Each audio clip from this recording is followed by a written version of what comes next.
Okay, so this might just be the hardest thing that I've ever done. Yeah, so the news is James Whale has passed away at the age of 74 after his terminal cancer battle. I don't really want to be one of these people that says, oh yes, well, I knew James, and, you know, to make it all about me. There'll be a lot of that, I suspect, in terms of, you know, pictures of people with James and so on. But I do have my own little story, which is when I got into this particular business some years ago, it was with him, James Whale. I asked to go and do paper reviews on a certain other station that might begin with B and end in C. And lo and behold, my first paper review ever was on that particular channel, on The Breakfast Show. Guess who the host was? It was James Whale.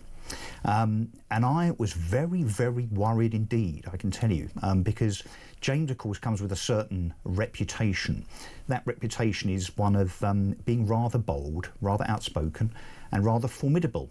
But I have to tell you that from my first encounter with James, and I did a number of paper reviews with him on that channel, he was nothing but delightful to me. I'd go as far as to say that he almost put his kind of metaphoric arm around me. And then, coincidence of coincidences, I then get a call many, many years ago from producers here at Talk when we were in another place up the road. And it was a producer on behalf of James. James had come over to Talk and asked me to appear on his show, which I duly did. I was delighted to do. So I rocked up face to face and was kind of reunited with the legend. And I know we use that word a lot on this station, but no one's going to argue with me with regard to that word being used, I can tell you that.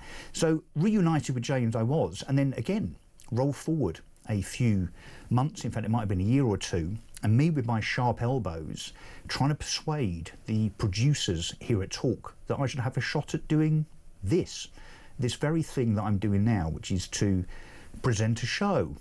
And I get a call from Chuck Thomas, who's one of the producers here, executive producers, who asked me to fill in for James Whale as his understudy, if you like, on a show that he was unable to do because he was ill. So I have to say, it's my great privilege to have done that. And I'm not sure if it's a privilege or not, but yes, having to do this is not easy at all. I can tell you that. Right, what we're doing now, guys, because this is obviously a bit of a curveball. There's yeah, early this month, I guess, sorry, they've just put this in front of me, sorry. I had to do my little bit there because he was instrumental in assisting me in my so-called career here. It's, I don't know, what's the word? Rather an unfortunate coincidence that I'm here announcing his passing. James gave his final interview amid his cancer battle in his most compelling interview to date. An emotional James sat down with Reform UK leader and longtime friend Nigel Farage at his home in Kent as he looked back on his legendary broadcasting career and the world of politics. Here it is.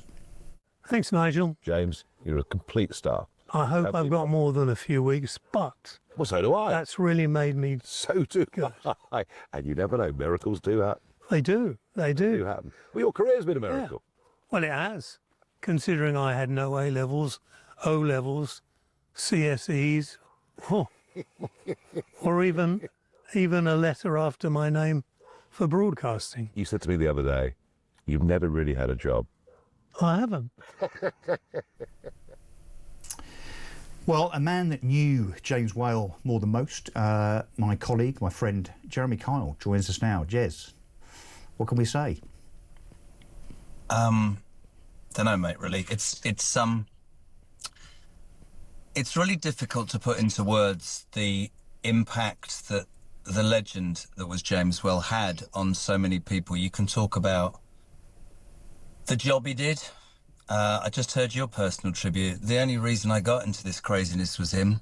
He was an absolute fearless legend, a man who believed that it was about people, believed it was about opinion, never shied away from being brave enough to say what he felt. That resonated with me early doors. And listen, I just got a call from Den, and it's so heartbreaking. It's one of those things where you know, you believed it was coming. We were really lucky. Well, Mike and I. he trailed it, Jez, hadn't he? In fairness, so I mean, Yeah, everybody knew it was coming, but I certainly didn't that was expect the, it to that be. that's the measure of the man, that he was able to talk, because he knew that would benefit perhaps other people who wouldn't perhaps think to do something. I just was going to say I'm so pleased. I just spoke to Denny. We both had a listen. We were lucky enough last week with MG to go down to see James in the hospice before really anybody knew he was in the hospice, and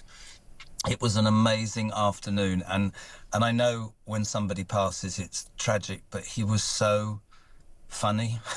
Just And the he James is, I isn't knew. he? And Jez, we've got to pay tribute to this man, not just as the man, but I'm not sure the likes of Talk would exist without him being the pioneer of talk radio and talk TV back in the 80s and 90s. You know, I still remember his approach, his attitude, if you like, when he was on late night television back in the 80s, you know. And of course he's been fired from a lot of places. Now I hope it's not inappropriate to say that, and the Dean won't mind me saying, but I think that pioneering attitude, that approach, those sharp elbows will define that man as the pioneer of talk TV and radio, don't you think? I think that there's nothing more poignant that his career ended up on a station called Talk, because you're absolutely right. Not only was he synonymous with Talk Radio, to me, he was the founder of Talk Radio. The only reason I got into it, as I said, was because there was this just inimitably, he's just so brave.